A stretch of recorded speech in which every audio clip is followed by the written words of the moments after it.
Dieu Tout-Puissant dit: Dieu devenu chair est appelé le Christ. Et ainsi le Christ qui peut donner la vérité aux gens est appelé Dieu. Il n'y a rien d'excessif à ce sujet, car il possède l'essence de Dieu, et possède le tempérament et la sagesse de Dieu dans son œuvre qui sont inaccessibles à l'homme. Ceux qui s'appellent Christ, mais ne peuvent pas faire l'œuvre de Dieu, sont des imposteurs. Christ n'est pas seulement la manifestation de Dieu sur la terre, mais aussi la chair particulière assumée par Dieu pendant qu'il réalise et accomplit son œuvre parmi les hommes. Cette chair ne saurait être supplantée par un homme quelconque. Mais c'est une chair qui peut entreprendre adéquatement l'œuvre de Dieu sur la terre et exprimer le tempérament de Dieu, et bien représenter Dieu, et donner la vie à l'homme. Tôt ou tard, ceux qui se font passer pour Christ tomberont tous, car bien qu'ils prétendent être le Christ, ils ne possèdent rien de l'essence du Christ. Et donc je dis que l'authenticité du Christ ne peut pas être définie par l'homme, mais elle est traitée et décidée par Dieu lui-même. De cette façon, si tu veux vraiment chercher le chemin de la vie, tu dois d'abord reconnaître que c'est en venant sur la terre qu'il accorde à l'homme le chemin de la vie, et qu'il le fait pendant les derniers jours. Cela ne relève pas du passé. Ça se passe aujourd'hui. Amen. Amen. Dieu soit loué. Dieu soit loué. Dieu l'exprime si bien. Il nous fournit le principe pour distinguer le vrai Christ des faux Christ en quelques mots. Peuvent-ils exprimer la vérité et œuvrer pour sauver l'homme ou non? Oui. Oui. C'est le principe fondamental. C'est vrai. C'est vrai. Dans mon ancienne foi, les pasteurs et les anciens nous mettaient toujours en garde contre les faux Christ, mais ils ne nous expliquaient pas comment les reconnaître. Ils réfutaient tous les témoignages du retour du Seigneur et nous disaient de les rejeter. Du coup, quand j'ai entendu dire que le Seigneur était revenu, je n'ai pas osé me pencher sur la question. J'ai failli rejeter le Christ des derniers jours et manquer ma chance d'accueillir le Seigneur. Je vais vous raconter mon expérience. Avec joie. Après avoir accepté la foi en Jésus en 1996, je l'ai toujours prié quand j'avais un problème.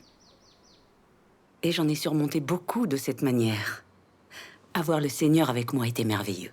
Ça m'apaisait et me réjouissait. Oui. Au bout de quelques années, je me suis aperçue que le clergé n'avait rien de nouveau à dire et que ses sermons n'étaient pas éclairants. De moins en moins de monde assistait aux offices. Et certains dormaient pendant les sermons. Je n'en tirais rien et je n'éprouvais aucune joie spirituelle. Petit à petit, j'ai compris que je n'avais plus envie d'y aller.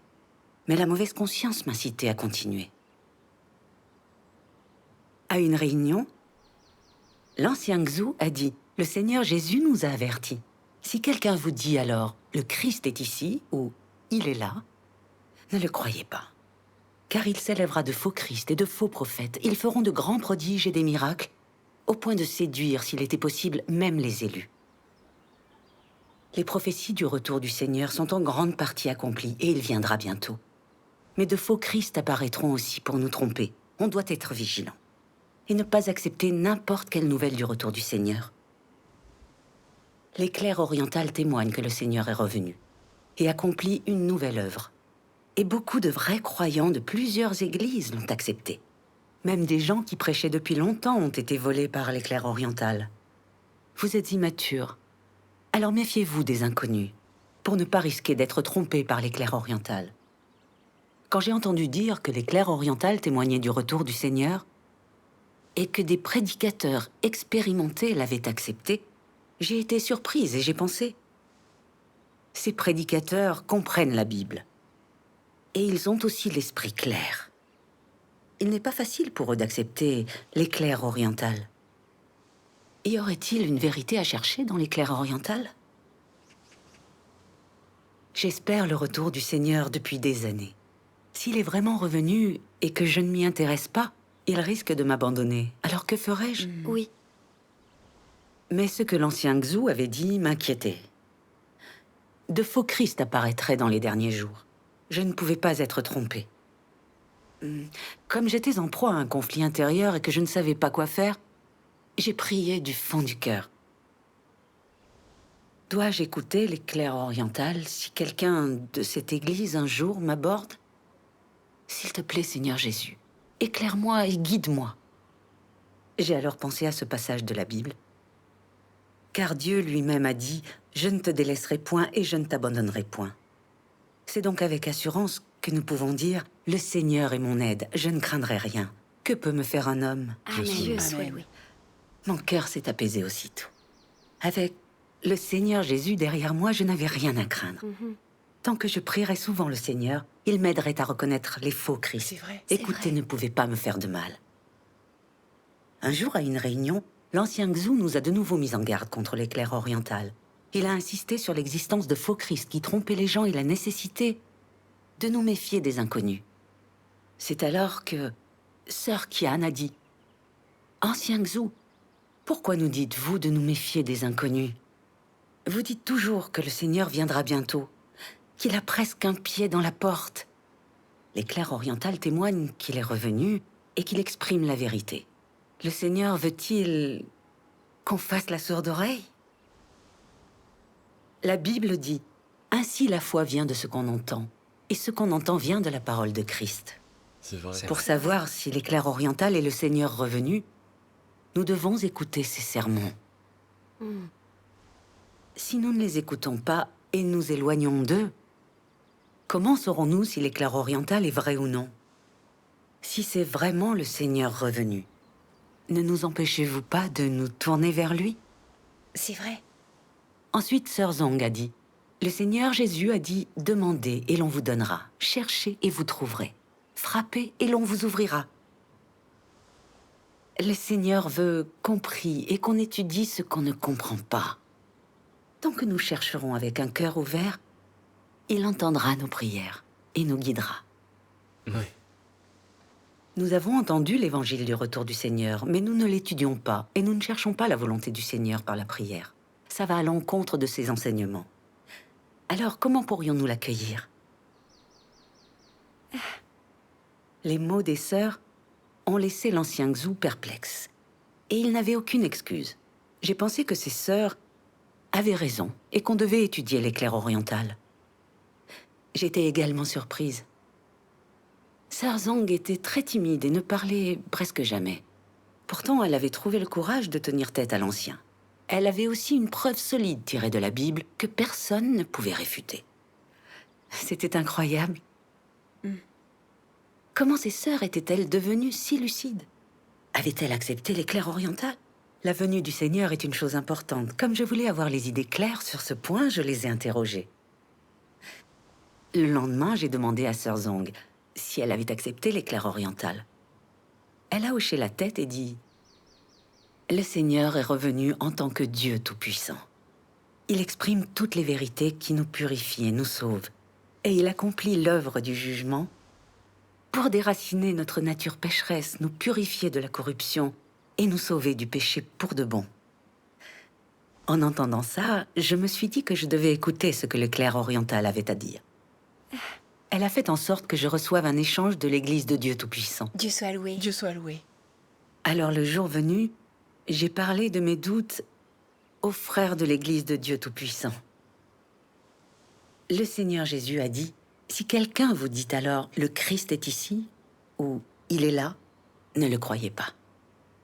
Car il s'élèvera de faux Christ et de faux prophètes. Ils feront de grands prodiges et des miracles, au point de séduire, s'il était possible, même les élus. » L'ancien Xu dit que de faux Christ apparaîtront dans les derniers jours, quand le Seigneur reviendra.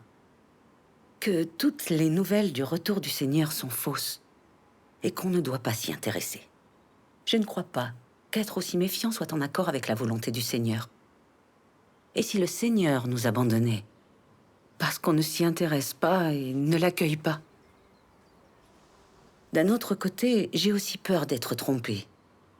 Que doit-on faire quand quelqu'un prêche le retour du Seigneur?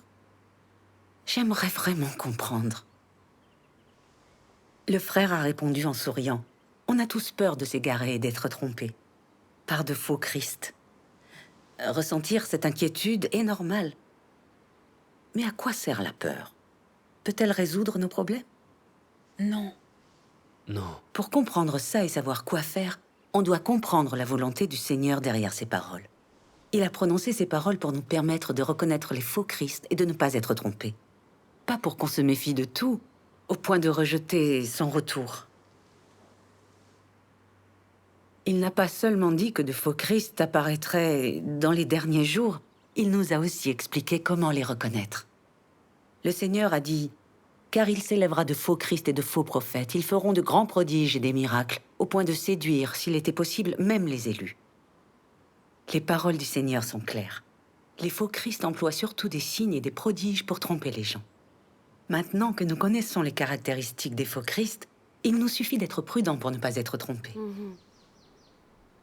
Si on sort ce verset de son contexte et qu'on interprète mal les paroles du Seigneur, en réfutant toutes les nouvelles du retour du Seigneur et en n'étudiant rien, ne renions-nous pas et ne condamnons-nous pas le retour du Seigneur? Si. Absolument. Vrai. Ça m'a abasourdi. J'ai pensé, c'est vrai, n'est-ce pas? Le Seigneur a annoncé son retour, mais nous avons sorti ce verset de son contexte et décidé que toutes les nouvelles de son retour étaient fausses. Nous avons condamné le retour du Seigneur. C'est vrai. Le frère a poursuivi son échange. Le Seigneur Jésus nous a dit « Au milieu de la nuit, on cria « Voici l'époux, allez à sa rencontre. Voici, je me tiens à la porte et je frappe. Si quelqu'un entend ma voix et ouvre la porte, j'entrerai chez lui, je souperai avec lui et lui avec moi. » Amen. Amen. Nous voyons que, quand le Seigneur reviendra, certains entendront sa voix avant les autres et en témoigneront. C'est le Seigneur qui frappe à nos portes. Oui. Si nous obéissons au pasteur et rejetons tous ceux qui témoignent que le Seigneur est revenu, si nous n'ouvrons pas nos yeux et nos oreilles, pourrons-nous entendre sa voix et l'accueillir? Ne serait-ce pas scier la branche sur laquelle nous sommes assis? Si. En l'écoutant, j'ai pensé que ce qu'il disait s'accordait avec la Bible et la volonté du Seigneur. Ce que le Seigneur nous disait, c'était que les faux Christ se servaient de signes et de prodiges pour tromper les gens. Que nous devions les reconnaître, mais pas être passifs et nous méfier de tout le monde. Les paroles du Seigneur étaient si claires. Pourquoi ne les avais-je pas comprises plus tôt? Le pasteur et les anciens avaient très souvent lu ce verset. Sauf qu'en plus de ne pas mentionner ce principe, ils interprétaient mal la Bible et disaient que toutes les nouvelles du retour du Seigneur étaient fausses. On aurait dit qu'ils ne comprenaient pas du tout la Bible. C'est vrai. Pourtant, ils insistaient pour qu'on se méfie des inconnus et ne nous laissaient pas étudier l'évangile du retour du Seigneur. S'il était vraiment revenu, ne lui fermais-je pas ma porte? C'est si dangereux. Oui, en ça effet, l'est, ça l'est. effectivement. Le frère a alors ouvert un livre et dit « Lisons les paroles de Dieu Tout-Puissant pour mieux comprendre comment les faux Christ trompent les gens. Oui. S'il apparaissait maintenant quelqu'un capable de manifester des signes et des prodiges et de chasser les démons, d'opérer des miracles, et s'il affirmait être Jésus qui est venu, alors ce serait de la contrefaçon et de l'imitation de Jésus faite par les mauvais esprits. Souviens-toi de ceci. Dieu ne reprend pas la même œuvre. L'étape de l'œuvre de Jésus a déjà été réalisée. Et Dieu ne va plus entreprendre cette étape de l'œuvre. Dans les conceptions de l'homme, Dieu doit toujours accomplir des miracles, guérir les malades, chasser les démons, et toujours être tout comme Jésus. Mais cette fois-ci, Dieu n'est pas du tout comme cela.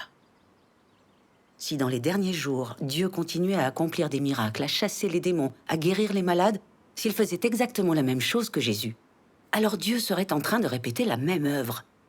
Et l'œuvre de Jésus n'aurait aucune signification ou valeur. Ainsi, Dieu réalise une étape de l'œuvre à chaque ère. Une fois que chaque étape de son œuvre est achevée, elle est immédiatement imitée par les mauvais esprits. Et quand Satan commence à suivre Dieu, Dieu change de méthode. Une fois que Dieu a accompli une étape de son œuvre, elle est imitée par les mauvais esprits. Vous devez être conscient de cela. Amen. Amen. Après sa lecture, le frère a dit « Dieu est toujours nouveau et jamais ancien. Il ne répète jamais son œuvre. À l'ère de la loi, il a édicté les lois et commandements pour guider les hommes dans leur vie sur terre et leur apprendre à le vénérer. C'est vrai. Quand le Seigneur Jésus est venu à l'ère de la grâce, il n'a pas accompli la même œuvre, mais l'œuvre de la rédemption sur la base de l'œuvre de l'ère de la loi. Il a parlé du chemin du repentir, guéri les malades, chassé les démons et manifesté des signes et des prodiges. Finalement, il a été crucifié en tant que sacrifice d'expiation, ce qui a racheté l'humanité du péché. Oui. Dieu Tout-Puissant est venu dans les derniers jours pour accomplir l'œuvre du jugement en commençant par la maison de Dieu sur la base de l'œuvre de la rédemption de Jésus. Il exprime toutes les vérités qui purifient et sauvent l'humanité et déracine les causes du péché qui sont notre nature et nos tempéraments sataniques, afin qu'on soit délivré du péché pour de bon et conduit par Dieu dans son royaume. Oui. Oui. Ça nous montre que l'œuvre de Dieu progresse toujours et qu'il continue à exprimer la vérité et à œuvrer pour sauver les hommes selon leurs besoins. Oui. Oui. Si le Seigneur venait dans les derniers jours et accomplissait de nouveau l'œuvre de l'ère de la grâce en guérissant les malades et en chassant les démons, l'œuvre de Dieu ne progresserait pas. Et l'œuvre du Seigneur Jésus perdrait son sens. Voilà pourquoi, quand il viendra, dans les derniers jours, il ne manifestera pas de signes et de prodiges, ne guérira pas les malades et ne chassera pas les démons. Si quelqu'un manifeste des signes et des prodiges en prétendant être le Seigneur revenu, c'est forcément un faux Christ qui essaie de tromper les gens. C'est vrai. Les faux Christ sont des esprits maléfiques et des démons qui se font passer pour le Christ. Ils ne peuvent pas exprimer la vérité, et encore moins sauver l'humanité. Ils ne peuvent que suivre les pas de Dieu, imiter son œuvre et manifester de simples prodiges pour tromper les gens. Oui. Oui. Mais les prodiges pleins de l'autorité de Dieu que le Seigneur Jésus a manifestés, comme ramener les morts à la vie, nourrir 5000 personnes et calmer les vents et les mers, ne peuvent pas être accomplis par de faux Christ. C'est C'est vrai. vrai. Quand nous connaissons l'œuvre de Dieu et les sens et les tactiques sournoises des faux Christ, nous ne pouvons pas être trompés. C'est vrai, c'est vrai. C'est vrai. C'est vrai. Après avoir écouté les paroles de Dieu Tout-Puissant, j'ai un peu mieux compris comment reconnaître les faux Christ. Dieu soit loué. Dieu est toujours nouveau et jamais ancien. Il ne répète jamais son œuvre. Puisque le Seigneur Jésus a terminé l'œuvre de la rédemption, il n'accomplira pas la même œuvre quand il reviendra. Amen. Les faux Christ ne peuvent ni exprimer la vérité, ni accomplir l'œuvre de Dieu. Ils ne peuvent qu'imiter l'œuvre passée de Dieu et tromper les gens par de simples signes et prodiges. Le Seigneur Jésus a dit « Car il s'élèvera de faux Christ et de faux prophètes. Ils feront de grands prodiges et des miracles. » Et je comprenais désormais ce que ça signifiait. Le frère a ajouté « Dieu Tout-Puissant est très clair sur la manière de distinguer le vrai Christ des faux Christ. Il nous aide en nous fournissant le principe fondamental pour les distinguer. Avant tout, nous devons comprendre ce qu'est l'incarnation et connaître l'essence du Christ. Quand nous connaîtrons le Christ, nous reconnaîtrons naturellement les faux Christ. Le frère a ensuite lu 2 passages des paroles de Dieu Tout-Puissant. Celui qui est l'incarnation de Dieu doit avoir l'essence de Dieu. Et celui qui est l'incarnation de Dieu doit avoir l'expression de Dieu. Puisque Dieu se fait chair, il doit apporter l'œuvre qu'il doit faire. Et puisque Dieu se fait chair, il doit exprimer ce qu'il est. Et doit être capable d'apporter la vérité à l'homme, de donner la vie à l'homme et de montrer le chemin à l'homme. La chair qui ne contient pas l'essence de Dieu n'est sûrement pas le Dieu incarné. Il n'y a pas de doute à ce sujet. Pour savoir si c'est la chair du Dieu incarné, l'homme doit le déterminer à partir du tempérament qu'il exprime ainsi que par ses paroles. Autrement dit, l'on devrait s'appuyer sur son essence pour savoir si oui ou non c'est la chair de Dieu incarné et si oui ou non c'est le vrai chemin. Et ainsi, en déterminant si oui ou non c'est la chair de Dieu incarné, l'important est de prêter attention à son essence, son œuvre, ses paroles, son tempérament et beaucoup plus, plutôt que sur l'apparence extérieure. Amen. Amen. Dieu soit loué. Je vais lire l'autre, ma sœur. Très bien. Dieu devenu chair est appelé le Christ. Et ainsi, le Christ, qui peut donner la vérité aux gens, est appelé Dieu. Il n'y a rien d'excessif à ce sujet, car il possède l'essence de Dieu et possède le tempérament et la sagesse de Dieu dans son œuvre qui sont inaccessibles à l'homme. Ceux qui s'appellent Christ mais ne peuvent pas faire l'œuvre de Dieu sont des imposteurs. Christ n'est pas seulement la manifestation de Dieu sur la terre, mais aussi la chair particulière assumée par Dieu pendant qu'il réalise et accomplit son œuvre parmi les hommes. Cette chair ne saurait être supplantée par un homme quelconque, mais c'est une chair qui peut entreprendre adéquatement l'œuvre de Dieu sur la terre et exprimer le tempérament de Dieu et bien représenter Dieu et donner la vie à l'homme. Tôt ou tard, ceux qui se font passer pour Christ tomberont tous, car bien qu'ils prétendent être le Christ, ils ne possèdent rien de l'essence du Christ. Et donc je dis que l'authenticité du Christ ne peut pas être définie par l'homme, mais elle est traitée et décidée par Dieu lui-même. Amen. Amen.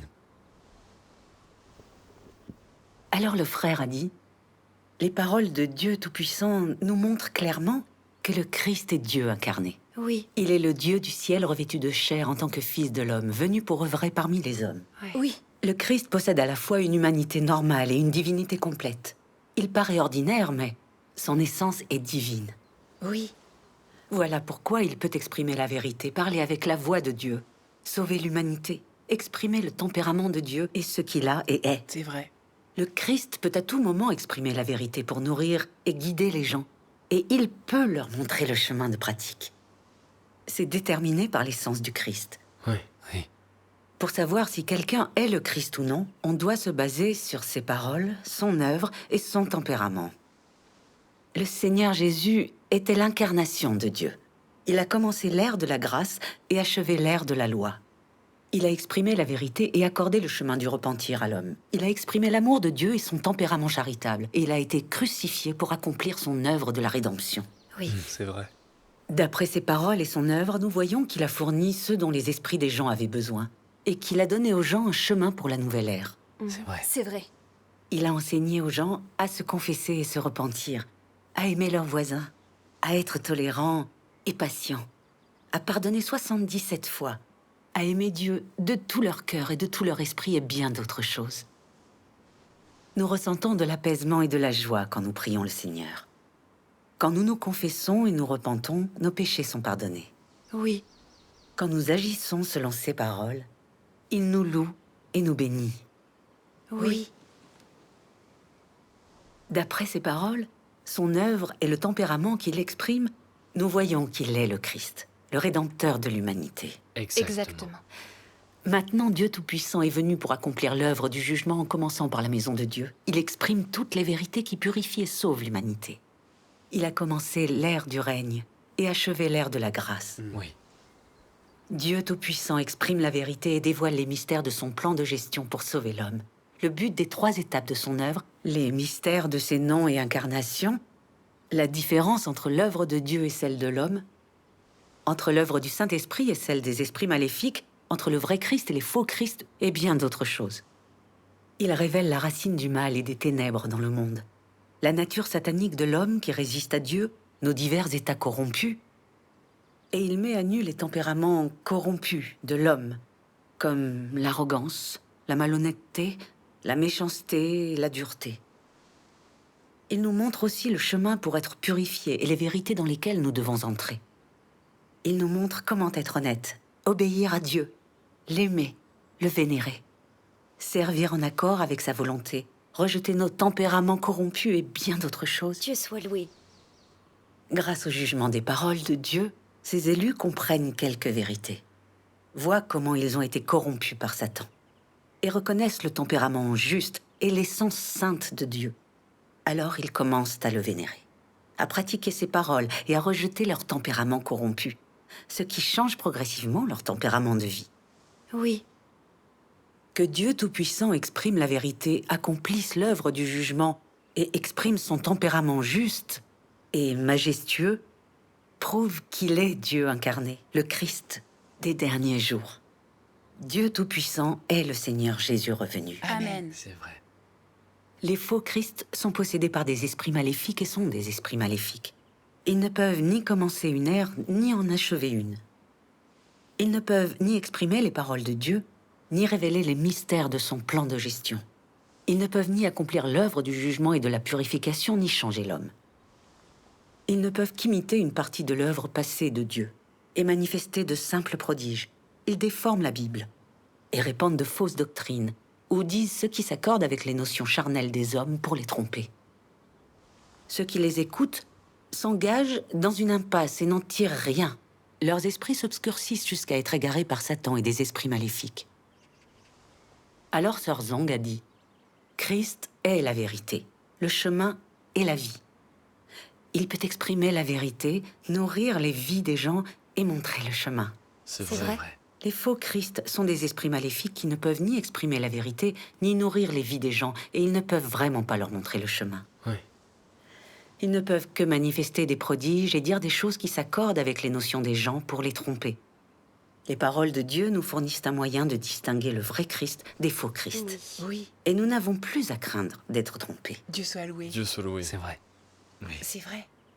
En se basant sur les paroles de Dieu Tout-Puissant, ils ont tous les deux échangé si clairement sur ce qu'est le Christ et comment reconnaître les faux Christ que mon cœur s'est rempli de lumière. Dieu soit loué. Pour déterminer si quelqu'un est le Christ et le Seigneur revenu, il faut examiner son essence, voir s'il peut exprimer la vérité et les paroles de Dieu et accomplir l'œuvre du salut. C'est l'essentiel. C'est vrai. Seul quelqu'un qui peut exprimer la vérité et œuvrer pour sauver l'homme est Dieu incarné. Et seul quelqu'un qui peut accomplir l'œuvre du jugement pour purifier et sauver l'homme est le Christ des derniers jours. Quiconque ne peut pas exprimer la vérité ni accomplir l'œuvre de Dieu, mais qui se fait appeler Christ ou Dieu, est un faux Christ venu pour tromper les gens. C'est C'est vrai. vrai. C'est une manière si précise et si simple de distinguer le vrai Christ des faux Christ. Dieu soit loué. Si Dieu Tout-Puissant n'avait pas révélé ces vérités et ces mystères, je ne les aurais jamais connus en lisant la Bible, ni en écoutant les pasteurs. Oui. Le frère a dit ensuite, « Le Seigneur Jésus a dit, j'ai encore beaucoup de choses à vous dire, mais vous ne pouvez pas les porter maintenant. Quand le Consolateur sera venu, l'Esprit de vérité, il vous conduira dans toute la vérité, car il ne parlera pas de lui-même, mais il dira tout ce qu'il aura entendu, et il vous annoncera les choses à venir. Amen. L'Esprit de la vérité s'est incarné en tant que Dieu Tout-Puissant. Il dévoile toutes les vérités et tous les mystères dont les hommes ont besoin pour atteindre le salut. Oui. Et nous ne pouvons comprendre la vérité et suivre le bon chemin de pratique qu'à travers ses paroles. Le frère a échangé bien d'autres choses après ça. Des choses dont je n'avais jamais entendu parler depuis que j'ai la foi. J'ai compris plus de choses ce jour-là qu'en plusieurs années à croire au Seigneur. Oui. Il n'était pas étonnant que les gens disent que les sermons de l'éclair oriental étaient formidables. Ça venait des paroles de Dieu Tout-Puissant. Oui. J'ai demandé au frère combien coûte La parole apparaît dans la chair. J'aimerais en acheter un exemplaire et le lire. Alors il a répondu, en souriant, il est gratuit. Dieu a dit, à celui qui a soif, je donnerai de la source de l'eau de la vie, gratuitement. Amen. Dieu soit loué. Dieu aime l'homme. Et pour le sauver pour de bon des griffes de Satan, il nous donne gratuitement. Si nous cherchons la vérité, il nous accorde ses paroles gratuitement. Dieu soit loué. J'ai été profondément émue. Dieu seul peut nous aimer et nous nourrir si généreusement. Le frère m'a donné un exemplaire de La parole apparaît dans la chair. Dieu soit loué. Après ça, j'ai lu avidemment les paroles de Dieu Tout-Puissant tous les jours. Plus je les ai lues, plus elles m'ont apporté et plus je les ai appréciées. J'avais l'impression que les paroles de Dieu entraient dans mon cœur. Les doutes que j'avais depuis longtemps étaient dissipés. J'étais ravie et vraiment enthousiaste. J'ai compris que tous les bons croyants qui avaient accepté l'éclair oriental avaient vu la vérité, entendu la voix de Dieu dans les paroles de Dieu Tout-Puissant. Et l'avaient reconnu en tant que Dieu incarné, le Seigneur Jésus revenu, Oui. avant de suivre l'œuvre des derniers jours de Dieu sans hésiter. Ce sont les vierges sages. Oui. Oui. Dieu soit loué. J'avais été trompée par les notions et les absurdités proférées par le pasteur et les anciens dans mon église. Je croyais que toutes les nouvelles du retour du Seigneur étaient fausses et je n'osais pas les étudier. J'ai failli rater ma chance d'accueillir le Seigneur. J'étais si stupide. Mais Dieu ne m'a pas abandonnée. Par l'échange des frères et sœurs, il m'a appris à reconnaître les faux Christ, ce qui m'a permis d'entendre sa voix, de ne plus douter de l'œuvre des derniers jours de Dieu Tout-Puissant et de suivre les pas de l'agneau. Amen. Dieu soit Dieu loué. soit loué. Et je remercie Dieu de m'avoir sauvé. Dieu soit loué.